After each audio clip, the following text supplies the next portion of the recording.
नमस्कार दोस्तों, मेरा नाम है चिराग गोठी। मेरे साथ है सुनील जी, सीनियर जर्नलिस्ट। आज एक इतने महत्वपूर्ण केस की हम बात करने जा रहे हैं। दरअसल एक आईएएस ऑफिसर जिसके पास से इतना सोना मिला जिसके घर से, कि शायद जो एजेंसीज सोना रिकवर कर रही थी उनकी भी आंख फटी की फटी रह गई।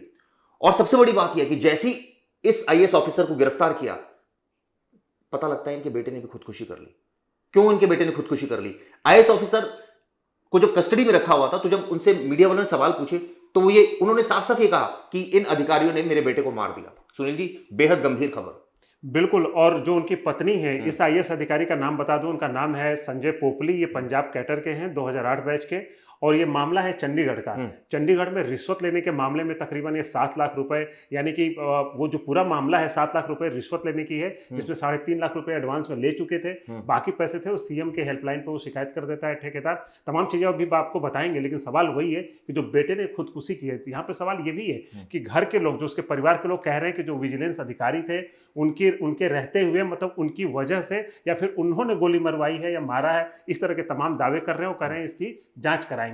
लेकिन सवाल ये भी है यहाँ पे कि अगर उसकी मौत हुई है तो कहीं ऐसा तो नहीं, क्योंकि जो पुलिस वहां पे जो इन्वेस्टिगेशन की है पुलिस ने, उनका दावा है कि नहीं उसने खुदकुशी की है। अगर उसने खुदकुशी की है तो सवाल किस पे उठता है? वो माता पिता पे, उस पिता पे जिन्होंने इतना बड़ा करप्शन किया। कहीं उसे ऐसा ना लग रहा हो कि मेरे पिता पे इतना बड़ा दाग लग गया है, बदनामी का डर, तमाम ऐसी चीजें हैं। तो इसमें कटघरे में सबसे ज्यादा कौन खड़ा है? वो पिता या फिर वो पुलिस अधिकारी, विजिलेंस के अधिकारी जिन्होंने वहां पे रिश्वत के लिए वहां पे रेड की? अब बताइए। रेड तो करेंगे, अगर इतना सोना मिलेगा तो रेड क्यों नहीं करेंगे? पता लगा कि आईएएस ऑफिसर जो है, अथाह संपत्ति इनके पास है। जब पुलिस वहां पर पहुंची तो वहां पर उनको सोने के बिस्किट्स मिले, वहां पर उनको ज्वेलरी मिली, वहां पर उनको कैश मिला, वहां पर उनको रिश्वत की रकम मिली। मैं बता देता हूं, जरा मैं बता देता हूं कि आपको क्या क्या मिला है, उसके बाद और पूरी कहानी में बताएंगे। बता देते हैं कि 1-1 किलो की जो सोने की ईंट है वो 9 मिली है। ठीक है। इसके अलावा 49 सोने के बिस्किट जो छोटे छोटे होते हैं, इतने ग्राम के, वो सारे मिले हैं। 12 सोनों के सिक्के और 3 किलो चांदी। और इसमें भी आपको बता दें कि जो महंगे फोन होते हैं, आईफोन जो सबसे महंगी क्वालिटी वाले होते हैं, वो उनकी संख्या 5 है। इसके अलावा ऐसी स्मार्ट वॉच मिली है जिसकी कीमत लाखों में होती है, वो मिले। कैश तो उस तरह का बहुत ज्यादा नहीं मिला, कैश मिले लेकिन वो नहीं कह सकते कि लाखों करोड़ों में मिले। लेकिन इन्हीं की कीमत अगर आप जाएंगे तो न जाने कितने करोड़ हो जाएंगे। इसकी संपत्ति का भी आकलन किया जा रहा है। और ये जो मिला है, उनके घर में एक स्टोर रूम है, वहां पे जब छापेमारी की गई तो वहां पे मिला। और आपको बता दें कि उसी घर में 2 हथियार भी मिले। एक जो इनके बेटे ने, जो इन्होंने गोली मारी है बेटे ने, वो लाइसेंसी पिस्टल थी, लेकिन उसके अलावा 2 पिस्टल और मिली है। और आपको बता दें 43 से ज्यादा जिंदा कारतूस, जिसे हम बुलेट कहते हैं, वो मिली है। तो ये तमाम जो चीजें हैं, ये सारी चीजें मिली हैं, तो ये क्या दर्शा रही हैं? साफ साफ दर्शा रही है करप्शन, कि करप्शन इतना ज्यादा। एक आईएएस अधिकारी, जैसा कि हमने इससे पहले भी एक वीडियो बनाई थी, इसमें कहा था कि एक लिमिटेड सैलरी, ठीक है, आपके पास पावर है। रामविलास यादव जो उत्तराखंड के थे, 500% ज्यादा की संपत्ति, वो आय से अधिक संपत्ति का मामला हुआ था। तो अब यह जिस तरह से मिली है, इनका नाम संजय पोपली है, और इनके पास से जो इतनी ज्यादा सोने मिले, करीब करीब ये संख्या अगर रुपयों में आकी जाए तो करोड़ों में जाएगी। बिल्कुल। तो ऐसे में अब ऑब्वियसली जांच की जा रही है, लेकिन सवाल यही कि आईएएस अधिकारी इतने बिस्किट सोने के, ऐसी कौन सी सैलरी वो ले रहे थे? अब देखिए, सैलरी तो वही है जो तमाम आईएएस अधिकारियों की है, सारी चीजें हैं। लेकिन सोने की वजह से जो यथा खजाना, इसे कहेंगे कुबेर का खजाना, मतलब सोने का पूरा खजाना मिला है, उसको हम तस्वीरें भी आपको दिखा सकते हैं। और ये जो बात आ रही है कि ये आखिर पूरा माजरा क्या है, तो दरअसल क्या है कि वहां पे जो हरियाणा चंडीगढ़ के, अरे पंजाब चंडीगढ़ की बात कर रहे हैं, वहां पे क्या है कि एक सीवरेज लाइन का वो बिछाने का काम चल रहा था। उसका जो ठेका था वो तकरीबन 7.5 करोड़ रुपए का पूरा वो जो ठेका, जिसे हम टेंडर कहते हैं, टेंडर जारी हुआ था। और ये क्या जनाब, जो आईएएस जिन संजय पोपली की बात हो रही है, जैसा विजिलेंस की टीम ने दावा किया है, जो जांच में बात सामने आई है, उसमें यह कहा गया कि उसका वो 1%, आमतौर पे यही चलता है करप्शन के खेल में, जो ये प्रतिशत का खेल चलता है ना, फीसदी और कहते हैं कमीशन खोरी, ये सारी चीजें, तो 1%। आप सोचिए कि 7.5 करोड़ रुपए का 1% ही हो जाता है 7.5 लाख रुपए, सीधी सी बात करें तो 7.5 लाख रुपए में से वो जो ठेकेदार था, उससे उन्होंने कहा था कि 50% पहले मुझे एडवांस चाहिए। वो बंदा 3.5 लाख रुपए तकरीबन उनको दे चुका था। और ये बार बार उस काम भी शुरू हो गया, टेंडर जारी हो गए, तमाम चीजें ये हो गई। उसके बाद ये हो रहा था कि 3.5 लाख रुपए वो कब दोगे, लगातार वो दबाव बना रहे थे, जैसा दावा किया जा रहा है संजय पोपली। इसके बाद वही ठेकेदार वो क्या कर रहा है कि सीएम जो अभी भगवंत मान बने हैं, उन्होंने एक हेल्पलाइन नंबर जारी किया है कि अगर कोई रिश्वत लेता है तो उस पर आप शिकायत करें। उन्होंने उस पर शिकायत दर्ज कराई और शिकायत दर्ज कराने के बाद विजिलेंस की टीम तुरंत जांच करती है, वही पैसे की बात आती है और तमाम ये चीज़ें रंगे हाथ पकड़े जाते हैं। पैसे लेने के दौरान आपको रंगे हाथ हो के, आपने आमतौर पर चिराग भाई आपने भी सबने सुना हुआ कि रिश्वत लेते हुए रंगे हाथ पकड़े गए। ये रंगे हाथ की कहानी क्या होती है? रंगे हाथ मतलब कि आप उस समय कोई डेकॉय कस्टमर बनकर जाते हैं या तो कोई एजेंसी जाती है, या फिर उस समय अगर क्योंकि ऐसी जो कंप्लेनेंट होता है वो एजेंसी के पास आता है और वो बताता है कि ऐसे ऐसे मेरे से रिश्वत मांगी जा रही है, वो कहते हैं ठीक है हम जाएंगे, वो खुद डेकॉय कस्टमर बनकर जाते हैं। जैसे ही रुपया वो पकड़ता है, लेन देन होता है, उसी समय उसके ऊपर रेड डाल दी जाती है। विटनेस खड़ा होता है जो कहता है कि मेरे सामने रिश्वत लिया है, और ऑब्वियसली उसकी फोटोग्राफी होती है, वीडियोग्राफी होती है, ताकि ये पूरा मामला जो है रिकॉर्ड पर आए। और उस समय क्या होता है कि जो नोट, देखिए जो नोट होता है ना, जो भी उसकी सीरियल नंबर जो है वो, नहीं सीरियल नंबर, उसमें एक खास तरह का एक केमिकल लगाया जाता है। वो केमिकल का नाम अभी जस्ट मैं भूल रहा हूँ तुरंत। उस केमिकल को जिसको लगाया जाता है, वो केमिकल वैसे दिखता नहीं है लेकिन नोट में लगाया जाता है, और इसीलिए कहा जाता है रंगे हाथ। जब वो अगर मान लीजिए अगर जैसे आप ठेकेदार हैं और मैं वही IAS अधिकारी हूँ, अगर आपने वो रिश्वत दिया तो वो पैसा जब मैं अपने हाथ में पकड़ लूंगा तो वो नहीं, वो केमिकल जो है मेरे हाथ में लग जाएंगे, उंगलियों में लग जाएंगे, और जैसे उसे हम पानी में डालेंगे वो लाल रंग मेरा हाथ में लग जाएगा। इसलिए कहा जाता है इसे रंगे हाथ। तो जैसे वो IAS अधिकारी, जैसे इसीलिए होता है कि जैसे ही उन्होंने नोट लिया और पैसे उन्होंने गिने तो जाहिर सी बात है वो केमिकल उनकी उंगलियों में, उनके हाथों में लग जाते हैं। वही उसी को जब हम पानी में डालते हैं, वो हाथ को जब डाला जाता है तो वो कलर छोड़ देता है, आपके हाथ रंग जाते हैं, उसी को कहा जाता है रंगे हाथ। तो सेम इसी तरीके से इस केस में पकड़ा जाता है। फिर इसके बाद छापेमारी होती है। छापेमारी के ये 2-3 दिन तक कस्टडी में लेकर ये सारी चीज़ें चल रही होती हैं। तभी उनके घर में जो बेटा है उनका कार्तिक, उसका नाम कार्तिक है, और कार्तिक बाकायदा बहुत बढ़िया वकील कहा जाता है, जैसा बताया गया है कि वो वकील थे, अच्छे खासे वकील थे। और इसी दौरान उन्होंने घर में जब ये लोग मतलब सारी चीज़ें चल रही थी, प्रक्रिया चल रही थी, उसी दौरान वो गोली मार लेते हैं। इसी बात को लेकर जिस वीडियो की आप शुरू में बात कर रहे थे कि उनके पिता ये दावा कर रहे हैं कि कहीं ना कहीं ये सारे जो विजिलेंस अधिकारी हैं उनकी वजह से ये जान गई है, और माँ कह रही है कि हम इंसाफ के लिए अदालत का दरवाजा खटखटाएंगे। लेकिन इस तरह के केसेस में हमने अक्सर देखा है कि जो शख्स या कोई भी इस तरह सुसाइड करता है वो कहीं ना कहीं सुसाइड ही मामला ज़्यादातर दिखता है, क्योंकि ऐसे में उसको ये लगता है कि इज्जत जो है वो तार तार हो गई, वो किस मुंह शक्ल से जो है समाज को फेस करेगा, उसके फादर के बारे में लोग तरह तरह की बातें करेंगे।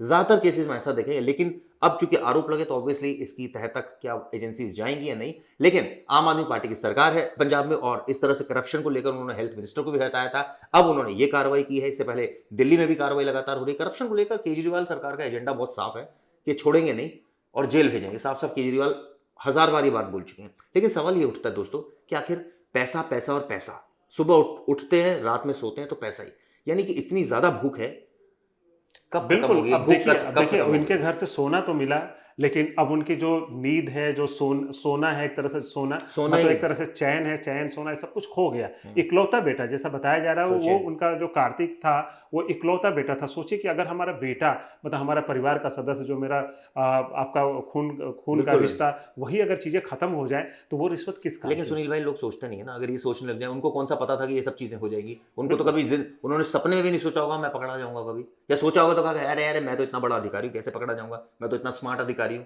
तो देखिए ये स्मार्टनेस चलती नहीं है, कभी ना कभी आप ट्रैप में फंसेंगे अगर आप रिश्वत लेते हैं।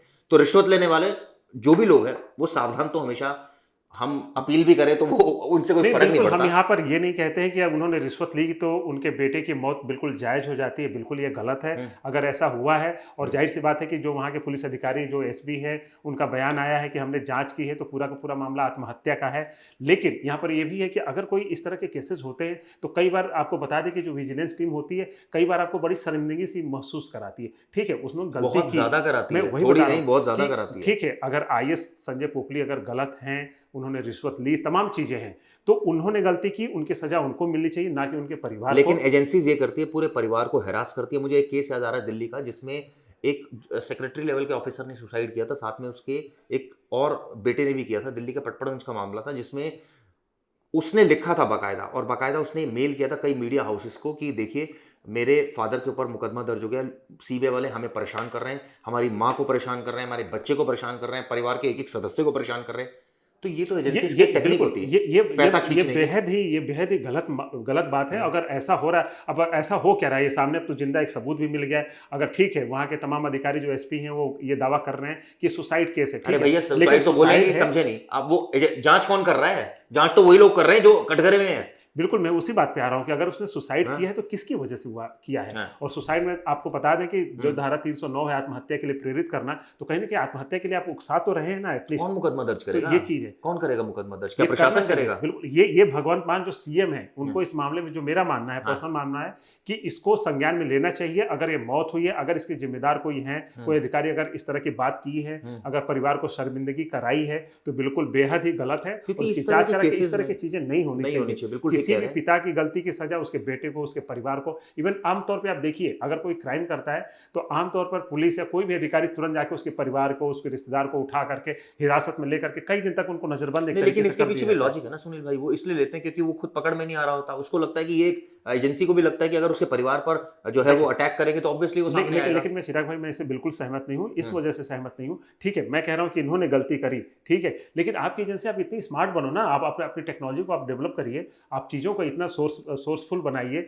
जो अधिकारी हैं, जो मंत्री हैं, वो इस तरह की चीज़ें वहाँ पे प्रोवाइड कराएं। सीसीटीवी कैमरे हैं आपके, तमाम चीज़ें उनको बढ़िया से फंक्शन करवाइए। पता चला कि मार्केट में तमाम जगहों पर, सड़कों पर, हाईवे पे सीसीटीवी लगे हैं, लेकिन वो बंद पड़े हुए हैं, सालों से बंद पड़े हैं। उसका खर्चा सरकार नहीं उठाना चाहती है, उसके लिए अधिकारी आपका प्रपोजल नहीं बना के देते हैं। तमाम चीज़ आप दिल्ली का ही देख लीजिए, हर जगह सीसीटीवी नहीं है, सीसीटीवी को आप बढ़िया करिए।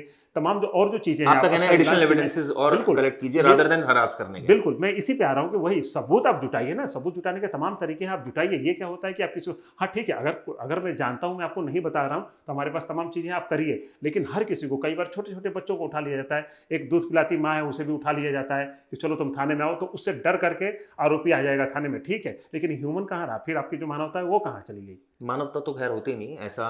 केसेस में साफ साफ लिखा गया, सीबीआई के खिलाफ रिटर्न में कंप्लेंट दी गई, ये अधिकारी थे जिन्होंने हरास किया, कुछ नहीं हुआ उनका, कुछ नहीं होता। क्योंकि एजेंसीज को भी ये पता है और ऊपर वालों को भी ये पता है, जो अधिकारी उनके सीनियर है, कि अगर इंफॉर्मेशन निकालनी है तो एक यही तरीका है। सुनील भाई ठीक कह रहे हैं, और भी तरीके हैं, लेकिन उनको ये इजीएस्ट वे लगता है। उनको लगता है कि इससे बहुत जल्दी आरोपी जो हमारी पकड़ में आएगा, और वो इसीलिए ये टेक्निक को, ये सदियों पुरानी सदियों टेक्निक है पुरानी, जो- लेकिन उसी का नतीजा है कि लोग आत्महत्या कर लेते हैं। अगर किसी की जान चली जाती है होता है। तो फिर उसके लिए जिम्मेदार कौन है? ये सवाल यहाँ पे यही है। संजय पोपली के केस में उनके बेटे ने सुसाइड किया है, तो इसका जिम्मेदार कौन है? इसके लिए तमाम सरकार को और जो एजेंसी है उनको जवाब देना चाहिए। चलिए, इसका और पूरी बात है। इसको एक दूसरे सेंस में ले लें तो रिश्वत लेने का जिम्मेदार कौन है? क्यों रिश्वत ले रहे हैं आप?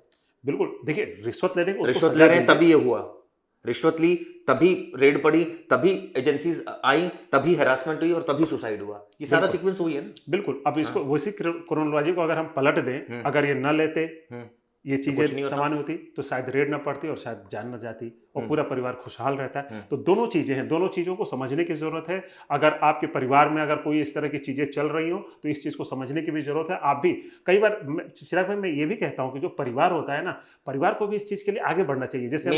जैसे बच्चों को हम, अभी स्कूली बच्चों को हम ट्रैफिक के नियम बताते हैं। क्यों बताते हैं? कि एक बच्चा जब अपनी गाड़ी में अपने पापा मम्मी के साथ अगर कार में बैठ के जा रहा है, तो बच्चा खुद कहेगा पापा आप सीट बेल्ट लगा लो, क्योंकि मेरे टीचर कहते हैं कि आप सीट बेल्ट लगा लो, हमारी जान सेफ रहेगी। ठीक है। तो जब बच्चा कहता है तो माँ बाप अवेयर होते हैं, एग्री भी होते हैं और लगा भी लेते हैं। तो उसी तरह से, इसी का अब मैं आता हूँ कि अगर कोई रिश्वत ले रहा है तो जाहिर सी बात है घर में भी चीजें पता चलती हैं, तो उसे आप उकसाइए नहीं, उसे मना करिए। बेटा है, बेटे को मना लेकिन करिए। होता क्या है कि जब घर का मुखिया ऐसा कर रहा हो तो उसके आगे चलती किसकी है? वो साफ बोलेगा आपका घर का खर्चा चल रहा है, मैं चला रहा हूँ, आपको सारी इनकम दे रहा हूँ, आपको किसी चीज की कमी है, बताओ क्या चाहिए आपको, कहाँ कौन सी मर्सिडीज चाहिए, कहाँ आपको छुट्टियां बितानी है, कहाँ आपको कौन सी शॉपिंग करनी है। तो सब चुप हो जाते हैं, सबको पैसा अच्छा लगता है, सबको शॉपिंग करना अच्छा लगता है। ठीक है, लेकिन देखिए उसका नतीजा क्या निकला। ठीक बात है, बिल्कुल। एक इसका ये तो, भी तो इफेक्ट वही है। चीज मैं कहना चाहता हूँ कि ये चाहे तो इसको एक, जो उनकी पत्नी है, चाहे कोई भी रिश्वत कोई लेके आता है, अगर उनके घर में उनकी पत्नी है, व्यूअर्स के मैं आपसे एक सवाल पूछता तो ये हूं। भी कर सकते हैं। सुनील भाई ने बड़ा अच्छा सजेशन दिया है। मैं ये नहीं कह रहा कि आपके घर वाले ऐसे हैं, लेकिन मैं इतना जरूर कह रहा हूं कि कभी आपको ऐसी चीज अपने घर में पता चले तो इसका विद्रोह जरूर कीजिए, पहली बात। दूसरी बात, अगर आप विद्रोह नहीं करना चाहते हैं तो कहीं ना कहीं आप अपराध में भागीदार है।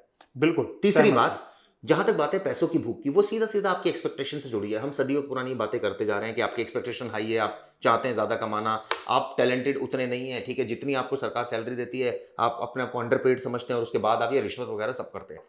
ये आपकी तपस्या है बेसिकली, क्योंकि आप जब डेली जाओगे ना, ये मैं इसलिए आपसे बात कह रहा हूं क्योंकि मैं पर्सनली खुद रियलाइज करता हूं, ये तपस्या है। जब आप घर से बाहर निकलते हो, सुनील भाई आप भी निकलते हैं घर से बाहर, आप भी मॉल में जाते हैं, आपको भी कई चीजें लगती है यार ये चीज मेरे पास होनी चाहिए, लेकिन एट द एंड आप ये नहीं सोचते कि चलो मैं इसकी आड़ में करप्शन करता हूं।